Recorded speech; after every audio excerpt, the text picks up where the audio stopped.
바로가 백성을 보낸 후에 블레셋 사람의 땅의 길은 가까울지라도 하나님이 그들을 그 길로 인도하지 아니하셨으니 이는 하나님이 말씀하시기를 이 백성이 전쟁을 하게 되면 마음을 돌이켜 애굽으로 돌아갈까? 하셨습니다. 그러므로 하나님이 홍해의 광야길로 돌려 백성을 인도하시매 이스라엘 자손이 애굽 땅에서 대열을 지어 나올 때에 모세가 요셉의 유고를 가졌으니 이는 요셉이 이스라엘 자손으로 단단히 맹세하게 하여 이르기를 하나님이 반드시 너희를 찾아오시리니 너희는 내 유고를 여기서 가지고 나가라 하였음이더라.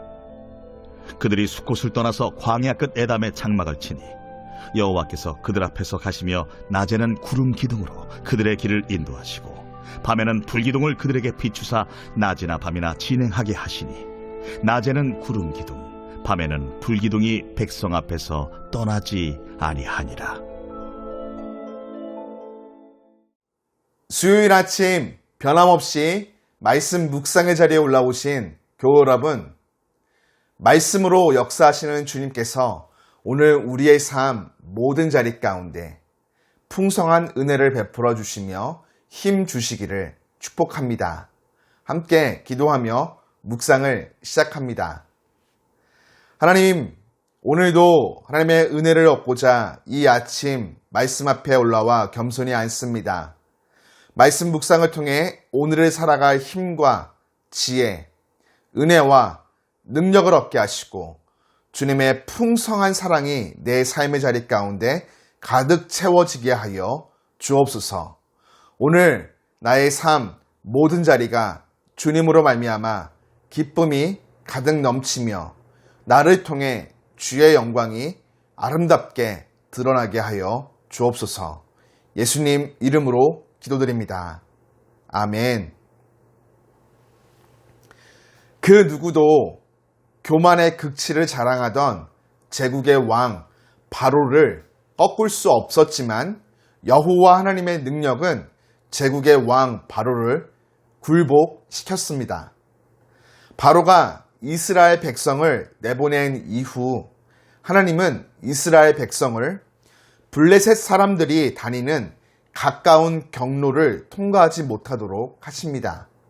이유는 명백했죠. 백성이 전쟁을 하게 되면 낙심하여 애굽으로 돌아가려는 마음을 품게 될 것을 염려했기 때문입니다. 하나님은 직선의 길로 인도하지 않으시고 홍해의 광야길을 선택하십니다. 고대 애굽의 자료에 의하면 애굽 삼각주에서 가나안으로 가는 직선 통로에는 군사용 도로가 있었다는 기록이 남아 있습니다. 성경은 이 길을 블레셋 사람 땅의 길로 표현하죠. 이 길은 가나안으로 가는 지름길로서 지중해 해안을 따라 놓인 이른바 왕의 대로라고 불리는 길입니다. 그러나 하나님은 백성들이 위험한 세력들 때문에 낙심할까봐 광야의 길로 인도하시죠. 이들은 대열을 갖추고 행진했고 이때 모세는 요셉의 유고를 가지고 있었습니다. 창세기 끝에 요셉이 이스라엘 자손에게 자기의 유고를 가지고 나가도록 지시했기 때문이죠.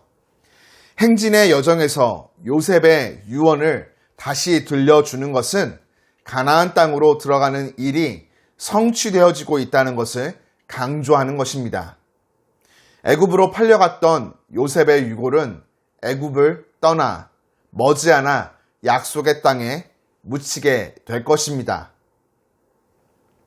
이들은 숫곳을 떠나 광야 끝 에담에 장막을 칩니다. 현재 숫곳과 에담의 위치는 불확실하지만 광야 끝에 위치했을 것입니다. 이스라엘이 여기까지 오는데 애굽의 어떤 군사적인 추격은 없었습니다. 안전하게 애굽을 벗어나고 있는 것이죠.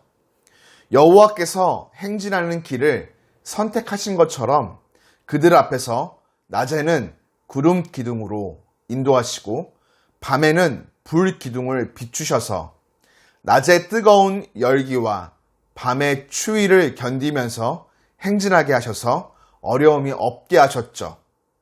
모세가 하나님을 떨기나무 불꽃 가운데서 대면하고 하나님의 임재를 경험한 것처럼 이스라엘 또한 출애굽의 상황 속에서 하나님을 경험하고 있는 것입니다. 이스라엘에게 광야 여정에서의 구름 기둥과 불 기둥은 하나님의 임재와 인도하심의 상징물이 되었죠. 오늘 말씀을 묵상함에 우리는 다음과 같은 진리를 발견하며 은혜를 얻게 됩니다. 억압의 상징인 바로가 통치하는 애굽에서부터 탈출하여 젖과 꿀이 흐르는 약속의 땅으로 가는 과정에서 여호와 하나님께서 이스라엘을 인도하신다는 것을 구름 기둥과 불 기둥으로 확인하게 된다는 것이죠. 그 과정에서 주님은 통상적으로 우리가 생각하는 길이 아닌 누구도 생각하지 않은 기이한 길로 인도하십니다. 사람의 생각 너머에서 활동하시는 하나님의 구원, 사람의 생각과 다른 하나님의 방식을 보게 되는 것이죠. 그리고 하나님은 오늘도 우리를 그곳으로 초청하십니다. 우리 인생의 자리에서 영적인 눈을 열어 축복된 삶으로 인도하시는 하나님의 구름 기둥과 불 기둥을 바라봐야 하겠습니다. 이스라엘에게 구름 기둥과 불 기둥은 예상하지 못한 하나님의 놀라운 임재 방식, 인도함의 방식이었죠. 이처럼 오늘 우리에게도 하나님은 주변의 사람, 상황과 형편, 우리의 생각을 뛰어넘는 방식이라는 구름 기둥과 불 기둥으로 임재하심과 인도하심을 나타내십니다. 중요한 것은 영적으로 깨어 하나님의 임재하심을 느끼며 인도함을 따르는 것이죠. 교우 여러분, 자기 백성을 향한 하나님의 섬세하신 손길을 굳건히 신뢰하십시오. 그리고 그 임재하심 아래 선택하여 보여주시는 길을 주저하지 마시고 담대히 걸어가십시오. 그 길에서 하나님 우리를 보호하시며 지켜주시고 지치지 않도록 새 힘을 허락해 주십니다. 새롭게 시작된 복된 날, 우리의 다양한 인생의 자리에서 이 놀라운 은혜를 발견하고 경험하는 복이 가득하기를 주님 이름으로 축복합니다.